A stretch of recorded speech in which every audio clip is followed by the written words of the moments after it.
So here we are at Four Corners, and many of you who have been there recently will recognize this stone item that was recovered from a construction project just a little north of the intersection.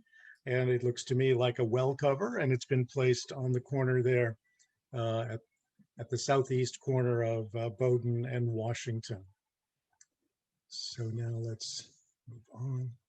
So this is the area we're talking about. Mount Bowdoin sits in the center. Of course, the intersection of Washington and Bowdoin is Four Corners, but we'll be exploring this area within the circle. And you can see it a little better on this map from 1850. Mount Bowdoin is sort of in the center. We're going to start toward the south, walk up along Washington Street. When we get to Four Corners, we'll go left and go west out on Bowdoin Street, Harvard Street rather, and then come back to the intersection and go east along Bowdoin Street and come back to the intersection, go up on Mount Bowdoin and come back down to the intersection and go north on Washington Street. So of course, here we are at Park Street and Washington Street with the daily table. Many of you know that the daily table was founded in a garage that was built around between 1918 and 1933. And the former Trader Joe's president, Doug Roush, opened the daily table in 2012, and then in Dorchester in 2015. At Park Street, there's also a wall holding up the land there, and it's made of pudding stone, which is the bedrock of Dorchester and Roxbury. And so that is something always to notice in our history. Now at the corner there, where the daily table is, used to have a house that was owned by Roswell Gleason. And a little farther along Washington Street, there was his factories, and he was a pewter and silver maker. And there's his family. Roswell is on the right in the front row. And this is an illustration of his house from the Gothic Revival period. And it was quite a house, and portions of it are now at the Museum of Fine Arts, Boston. And this is an illustration of his factory buildings, and then some worker housing also along Washington Street. And here's an example of his Britannia ware, a silver-plated bell. And you see that's where we were, sort of at the intersection, where we were at the intersection of Park and Washington. And now we're going to walk along Washington up to School Street. You'll see the red circle on this map. We're going to go into School Street, and the reason School Street was named was for the Gibson Schoolhouse. And this was built in 1857. Of course, it's no longer there, but it was one of 6 or 7 schools that Dorchester built in the 1850s. The only one currently existing is on River Street, and that has been turned into a condominium project. Now on School Street again, on the opposite side of the street, you'll see the Hughes house. And there it is on the corner. It's no longer on the corner, but built around 1800. And Robert Ball Hughes, a famous sculptor, lived there. You can see now it has been moved along the street a little bit and replaced with this commercial building, which is the Boston Society of Vulcans. Now they are a community-based nonprofit of Black and Latino firefighters with a mission to encourage urban Bostonians to pursue public safety careers, and plus they promote public safety and fire prevention. So the house still exists, it's just a little farther along the street. And that is Robert Ball Hughes. Here's a sculpture of Nathaniel Bowditch. This is a model that sits in the Boston Athenaeum. The actual sculpture was placed in the the cemetery in Cambridge, Mount Auburn.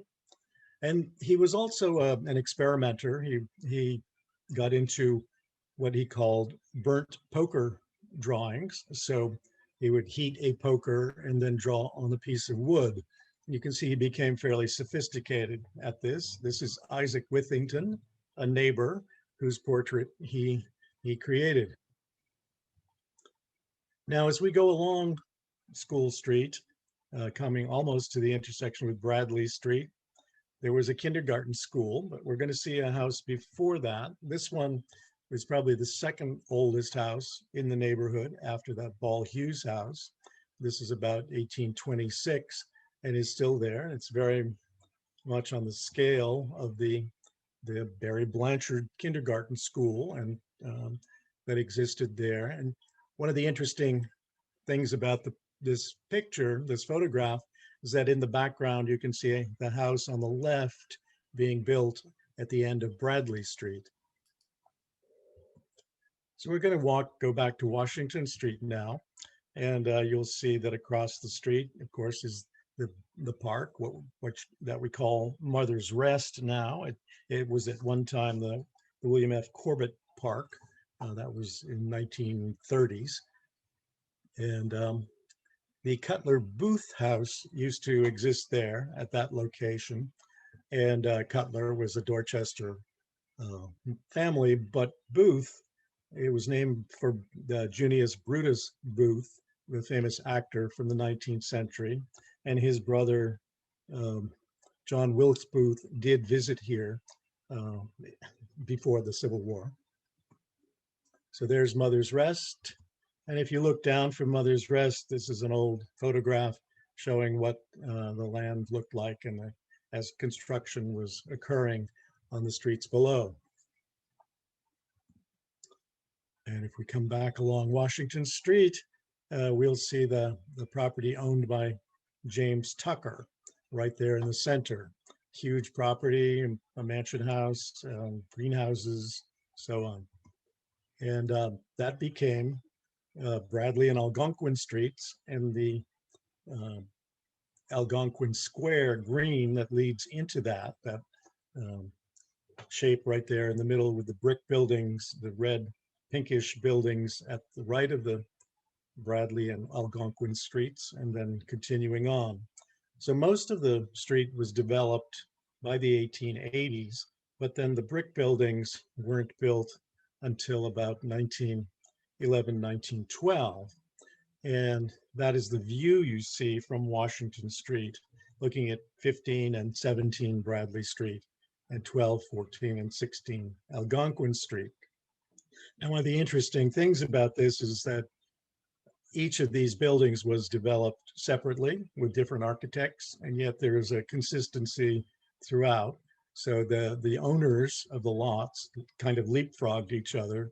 The first lot was owned by one owner, then the second was owned by another, and back to the first, and so on through the whole project.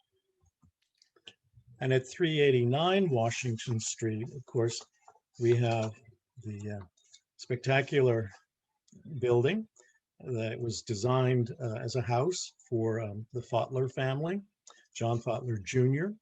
He was in the produce business at Quincy Market. As a bow front porch and monumental columns, ionic columns, it makes a great visual presentation on Washington Street. And this became the Bullock Funeral Home in the 20th century, and achieved quite a fame. The Bullocks were the first Black funeral directors, and Mrs. Bullock was the first female funeral director in Massachusetts, and so a female Black woman at least, and made quite an impression in the neighborhood, and they encouraged the youth of the neighborhood as well in their development. As we walk along Washington Street, there are the Sarah Davidson apartments, and this is on the National Register, classical revival style commercial and multifamily residential building. And it's reflective of the streetcar suburb development of the greater Boston area. at the turn of the century. Across the street, there used to be a community center for the Greenwood Memorial Church. That is now gone, of course. But here is the church, also on the National Register. The first movement to found a Methodist Episcopal church in the Mount Bowdoin section of Dorchester was started in 1893. And by 1895, the group rented the new Norfolk Hall at 328 Washington Street. And we'll see that building in a few moments. And the auditorium could seat 420 people, and the Reverend Charles Tilton became the pastor for the Mount Bowdoin Methodist Episcopal Church and the Boston Highlands Methodist Episcopal Church, and they combined and became this Greenwood Memorial Church. If we go up to the intersection and turn left on Harvard Street, we'll see the fire station built in the 1880s. And we have a couple of shots of that, no longer in use as a fire station. Now on the right-hand side of Harvard Street, we see there are some small streets that Waterloo and Sydney Place are two of them.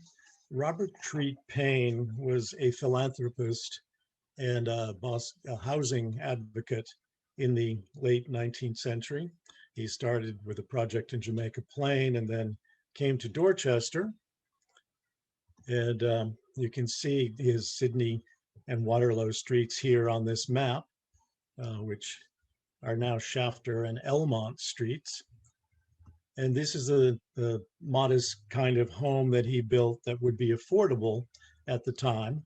And he found ways to lend money at low interest rates and constructed these modest homes so that there would be more home ownership. As we go along Harvard Street, we come to the railroad, but if we look south from the Harvard Street along the railroad, we see on the map William T. Carleton. Well, Carleton was a painter, and you may have seen this house in the Dorchester Reporter in the last few weeks that belonged to William Tolman Carleton. And he is a famous painter who painted this picture here called Waiting for the Hour or The Watch. And it depicts December 31st, 1862, on the eve of emancipation. We see a group of men, women, and children consulting a timepiece, a watch, to see when that stroke of midnight occurs. One of the most famous paintings that he did, and it did hang in the White House during the Obama administration. And you see here's another of his paintings using similar colors and still a kind of rustic building. This is the cider making painting.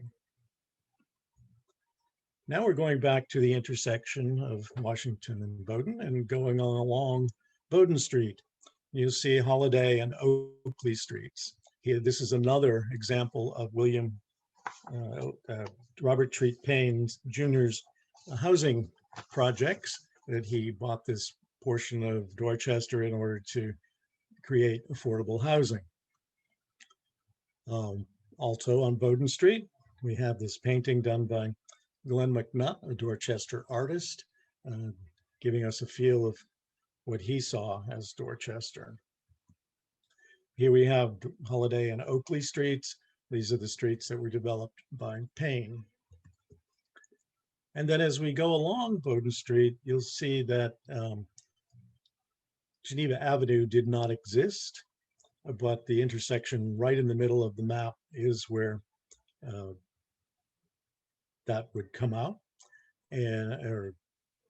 I'm sorry, down at the right-hand side of the map, on the corner of the Episcopal Church is essentially where Geneva Street existed on the north, but not to the south of Bowdoin Street at that time.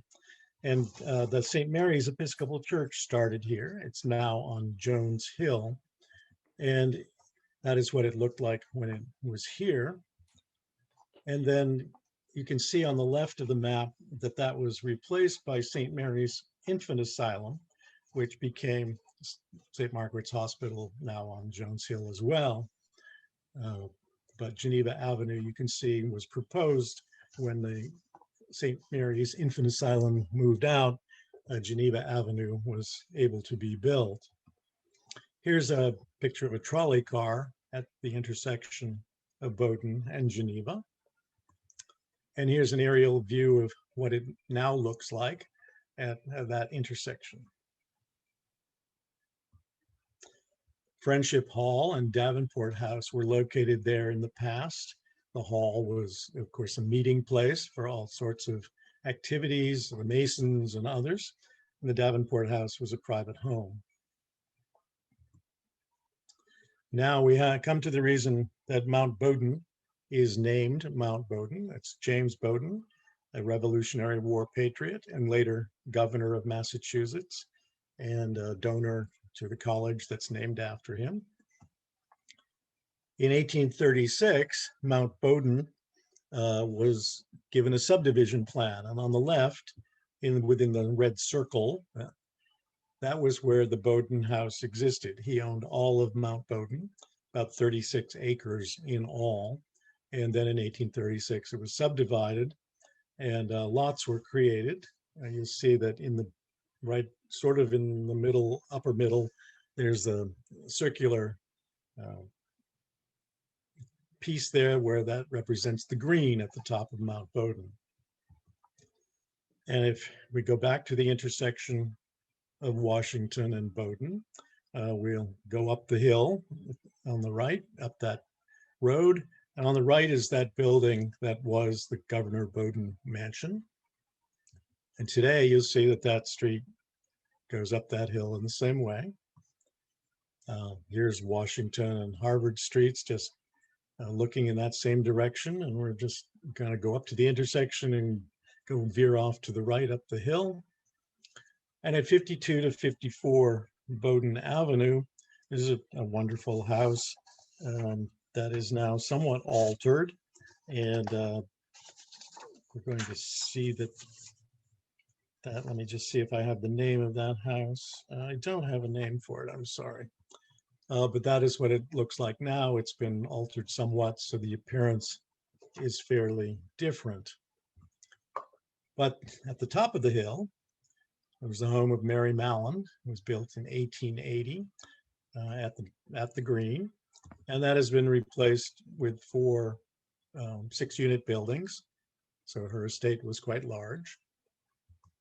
Next along the way on the Green was 14 Bowdoin Green, which unfortunately looks like this now. I haven't seen any permit applications in the Inspectional Services Department, but it looks as though it's demolition by neglect on this house. Across the Green on the south side, or the west side, I guess, of the street, was the Bellamy House, which is now gone. And back again on the Green, the General Hazard Stevens House, called Crest Lawn, at 8 Bowdoin Avenue. And that house has been somewhat altered as well. You can see it from this side. And then there's this huge 2-story addition on the right side. So that now looks very different from its original appearance. And the next house down, 6 Bowdoin, whoops, spelled that wrong, 6 Bowdoin Avenue. And now it looks somewhat like this, these asphalt shingles, and haven't done anything to improve the appearance of the house. And at the top of the hill, there's a view from Mount Bowdoin toward Boston. You'll see the State House somewhat right there in the center of the picture, and see how rural the landscape looked at one time. So we're coming back to the intersection at the bottom of the map, the intersection of Bowdoin and Washington streets. And you'll notice a few buildings there. There's one called Norfolk Hall, and then at the top, there's the Magnet Theater. Well, at the intersection again, we see this view, but the building on the corner, the brick building that is still there, was the Harrington and Teele drugstore. Let's see it all decked out here. There it is today. And then this building, F.H. Talcott's block, he was a pharmacist, Talcott, is where the Main Street's office is now. And here's Norfolk Hall, the building we mentioned before, where the church was created out of the two separate congregations. And just beyond that was the Harrod Davis house, which we only have a drawing of, but Davis owned a lot of the land along Washington Street on that side, the east side of Washington Street on the hill. And Mount Bowdoin was the hill where the musters occurred. So every May there would be a muster, and then an annual muster as well. So 2 days per year, when all of those Dorchester men between the ages of 16 and 60 had to go out and exercise as if they were doing a military drill. And that was all done on Mount Bowdoin. Here's a picture of the MacNutt Theater on the west side of Washington Street. Now we're going to move along Washington Street, and you'll see the three circled properties. And so the Collins building is labeled Sidman here on the corner. And then we have the one labeled the branch of the public library. And we're going to see Mount Bowdoin Station. So here's the Collins building. And anyone who received the illustration today knows that it was built in 1898 with 2 stores on the first floor and offices on the second, and large function hall on the 3rd floor. It was called Bowdoin Hall. And at the time the Collins building was built, it was one of 2 commercial buildings with commercial on the 1st floor. The other is 200 to 202 Washington Street, which was designed by Whitney Lewis. And this, if you know Peabody Square, is very similar to the market building, O'Brien's Market it was called most recently, but Jacques Market back when it was built as well in the 1880s. And Whitney Lewis was a fairly prominent architect and designed these commercial and residential buildings combined, so mixed use buildings. And there was a branch of the Boston Public Library in this building. And there is an elevation done by Whitney Lewis. And here the back entrance to the tenements above.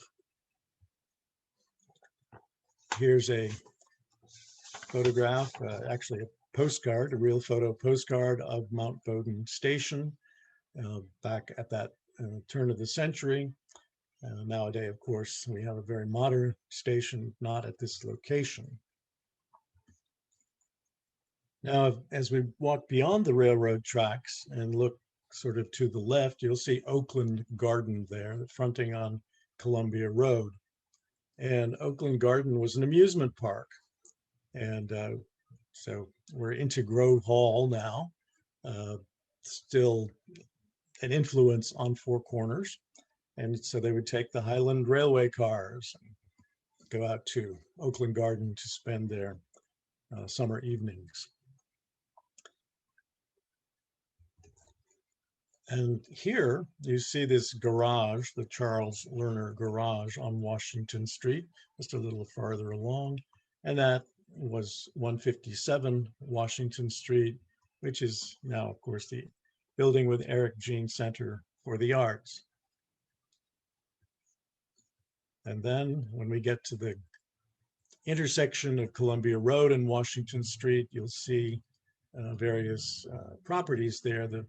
On the Four Corners, we have Albert Morse heirs on the right, Sarah Adams to the right and above, and then the Wilder property at the top on the left.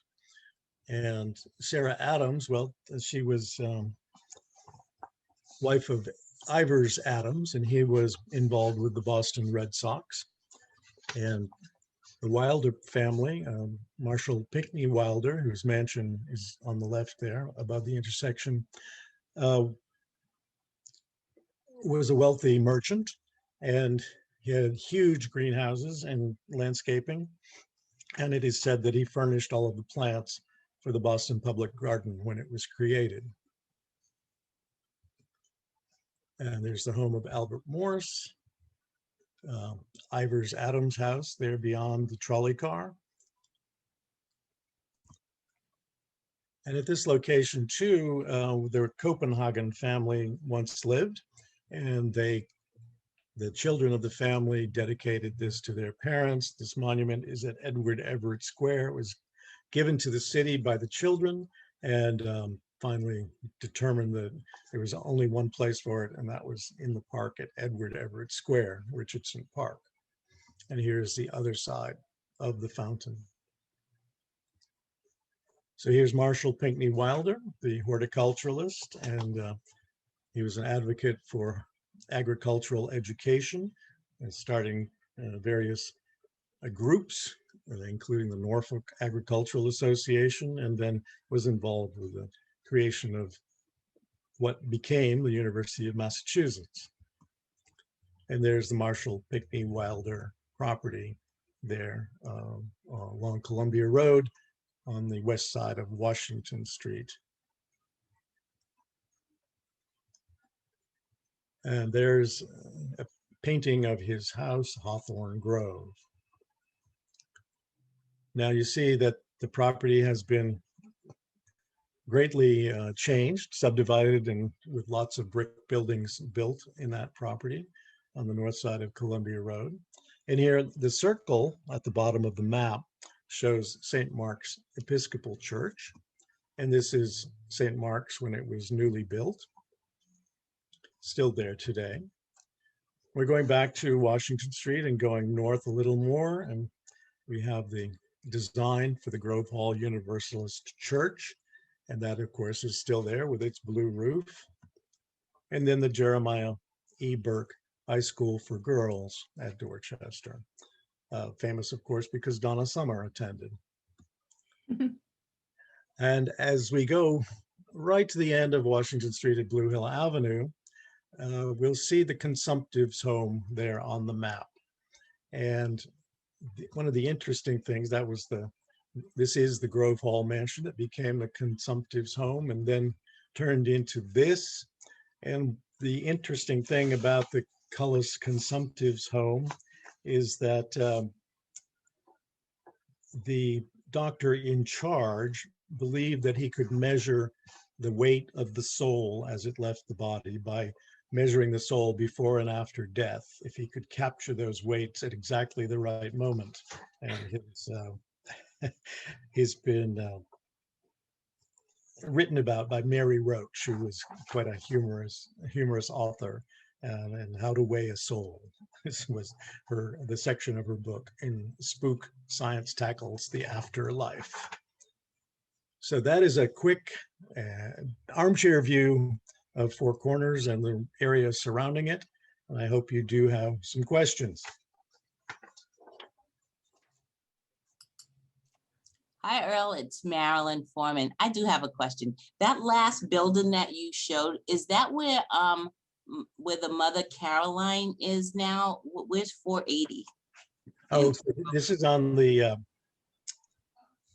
what I call the east or south side of Blue Hill Avenue. So let me see if I can go back to the map.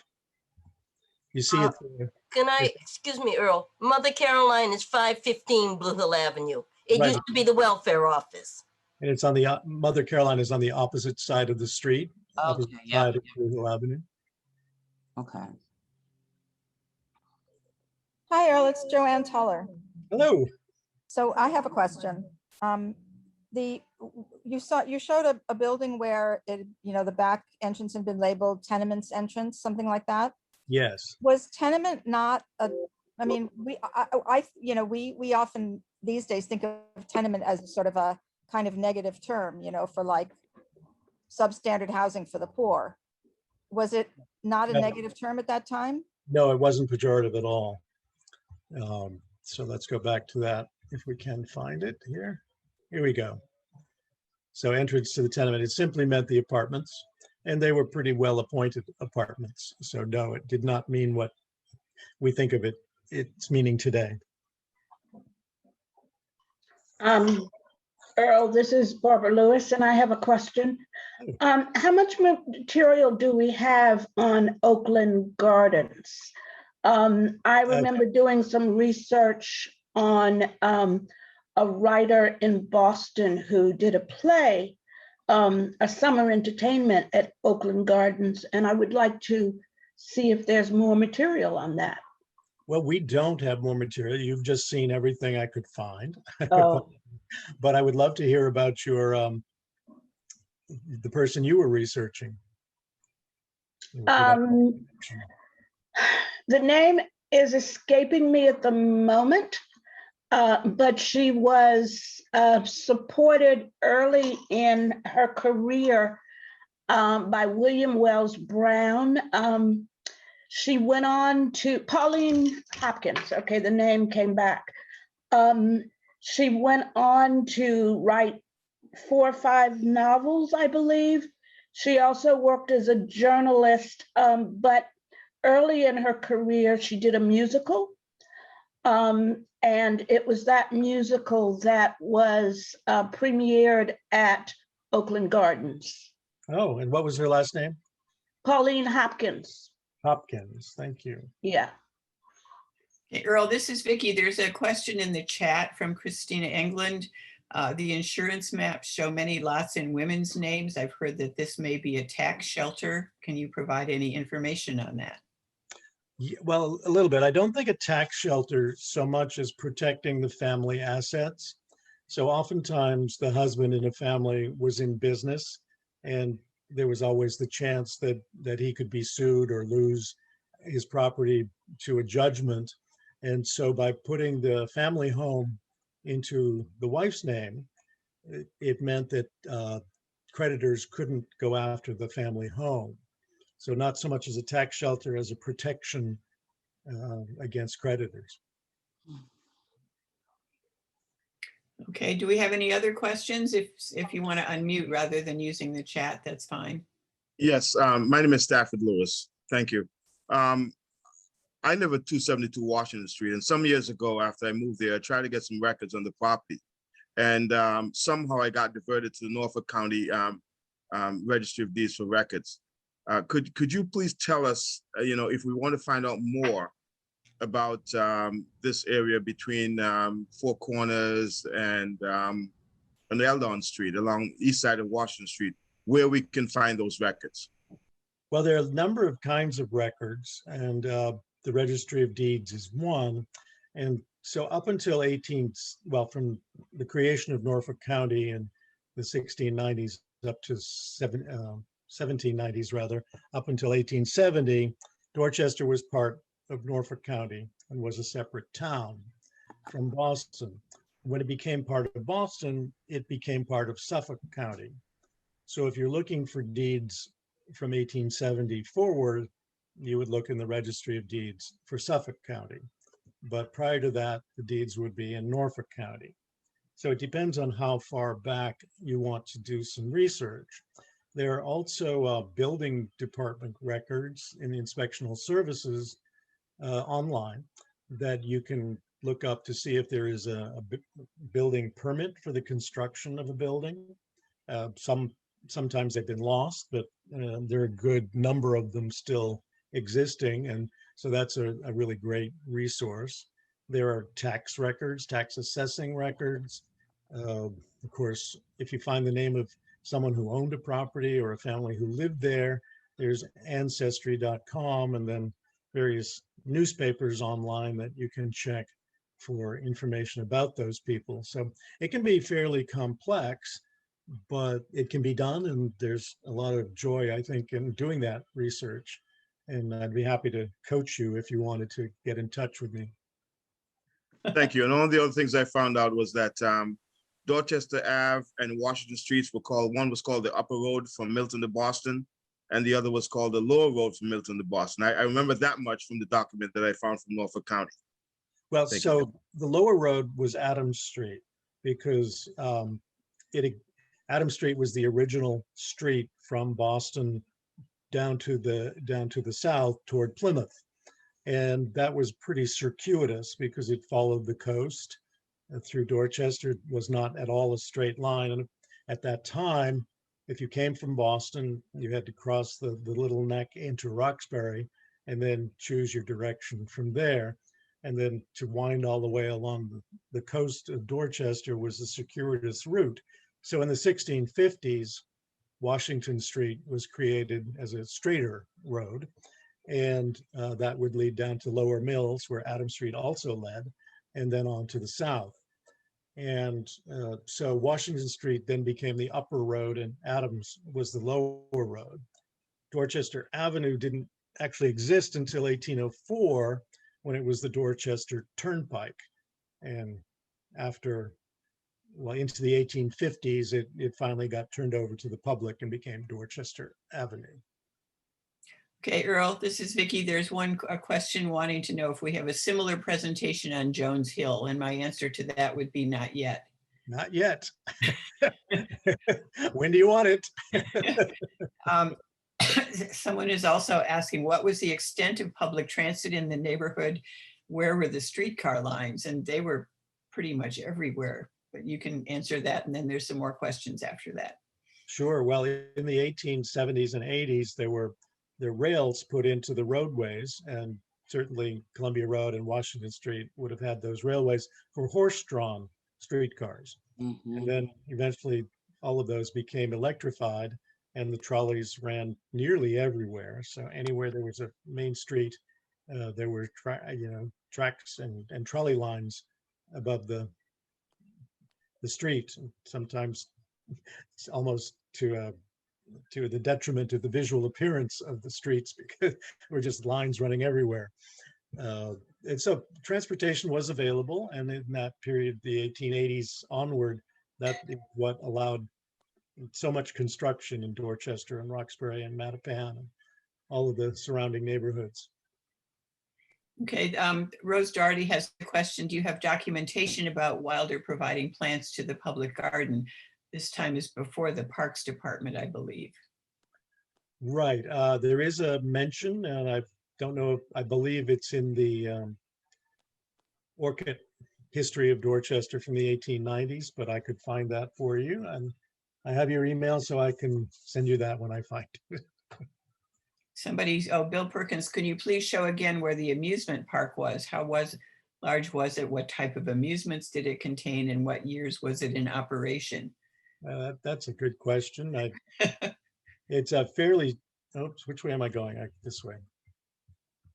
There we go. So you see it there, Columbia Road,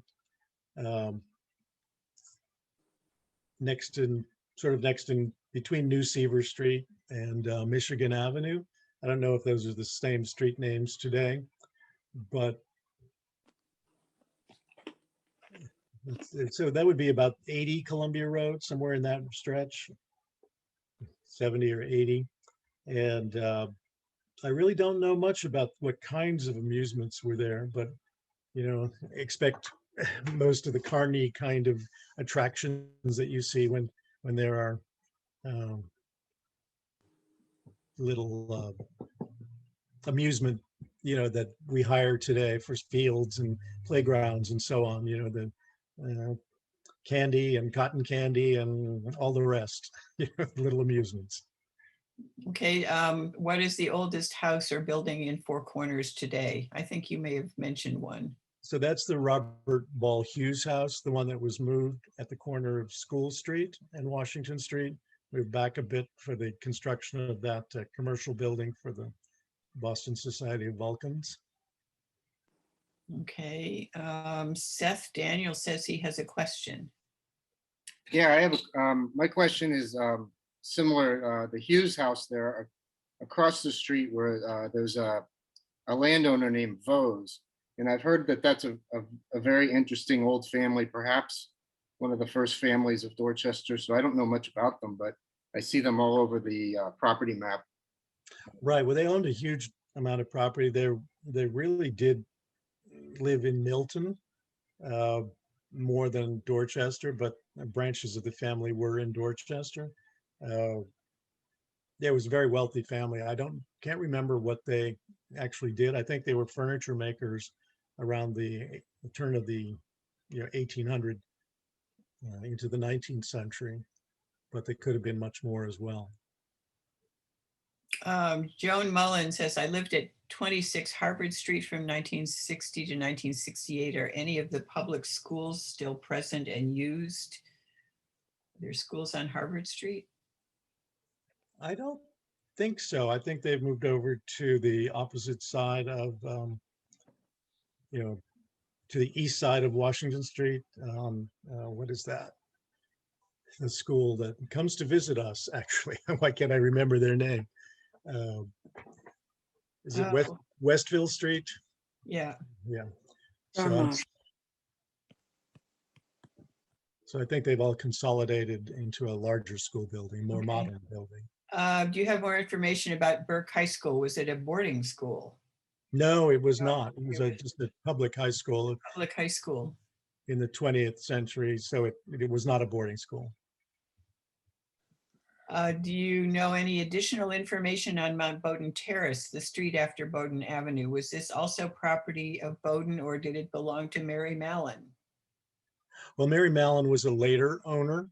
She may have owned it as well, like Hazard Stevens as well, whose house we saw. They owned a huge amount of property, but later. So Bowdoin owned it first, and then after subdivision, many people owned bits and pieces, and sometimes large, sometimes small parcels of land that then later became subdivided again for house construction. Okay, Candelaria wants to know if the presentation will be available for those who missed it to view. Yes, Kayla Skillen, who's another board member, handles the videos, and we'll figure out a way to let everybody know when it's available. Okay, Joan Mullen says John Marshall, the John Marshall School. Oh, that's the one, yes. Yeah.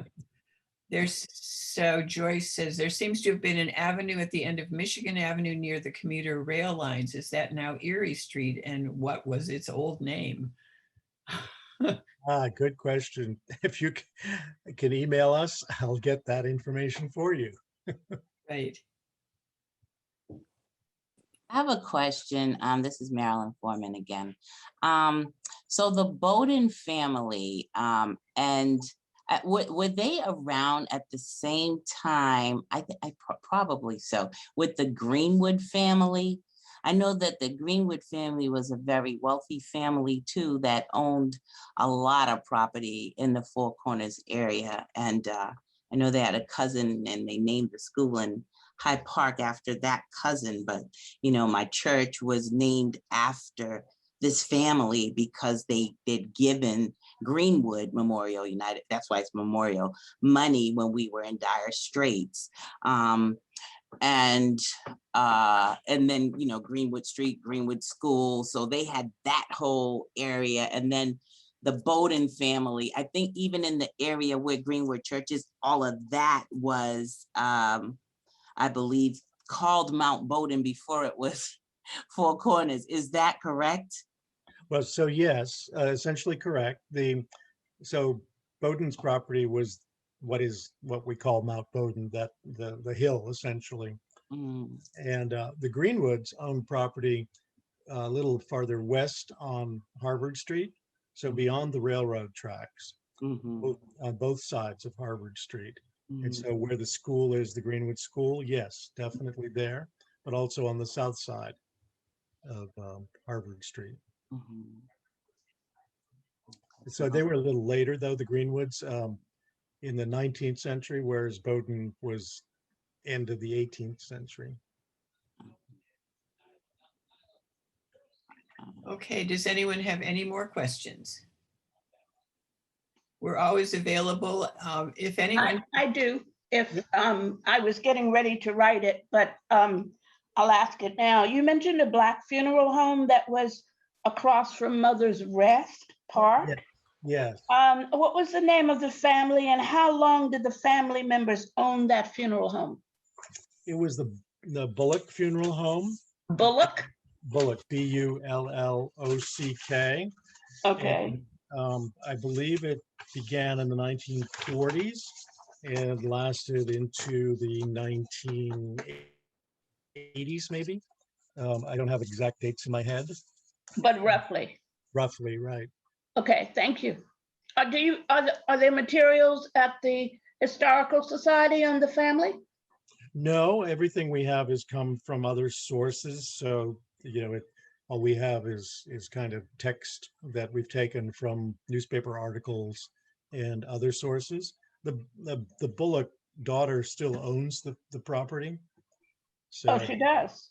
yes, I don't know what her plans are, but I think she would be interested in restoring the building to some sort of wonderful use, if that were possible. Okay, thank you. Okay, someone is asking, why is it called Four Corners? There seem to be more than four intersections. Don't know the answer to that one. It's like, Edward Everett Square is 5 corners, so maybe they just had to have a generic name for this intersection as well. I'm sorry, I don't know the answer. All right, and someone is asking if you could speak briefly to the Prince Hall Grand Lodge building on Washington Street. How long has it been there? Ooh, I don't know. I would love to figure that out. I may have some notes, but I didn't prepare that for this evening. I felt the Cullis Consumptive Home was as much of Grove Hall as I could go to. Right. But and if you want to email us again, I can try to look that up. I do have some information about that Prince Hall, and I have a conjecture about Four Corners. Great. Before it became Prince Hall Grand Lodge, that was the first national supermarket. It was I think it might have been an A&P and I know it was the first national supermarket. They had one in Codman Square and they had one there because the garage that people often use, it's a covered over garage, that was the loading bays for the supermarket. Uh-huh. Now, That was back in the, let's see, late 60s, maybe early 70s, 1970, not 1870. and do you know where the Prince Hall group was before that? Because that's a very old Masonic group. Right, that one I'm not as sure about. And They were probably in the North End. We'll have to look Okay. that. He lived in the North End and I believe that's where it started. Great, good to know. The Yeah. other comment about the Four Corners, I think because primarily you've got Bowdoin, Harvard, two sides of Washington, that Yeah. is considered the Four Corners. Although there is Mount Bowdoin, it's because it's sort of recessed a little off of Bowdoin, it doesn't count as much as part of the Four Corners, and that's why the Four Corners. And this is Joyce Harvey, for those who don't recognize my voice.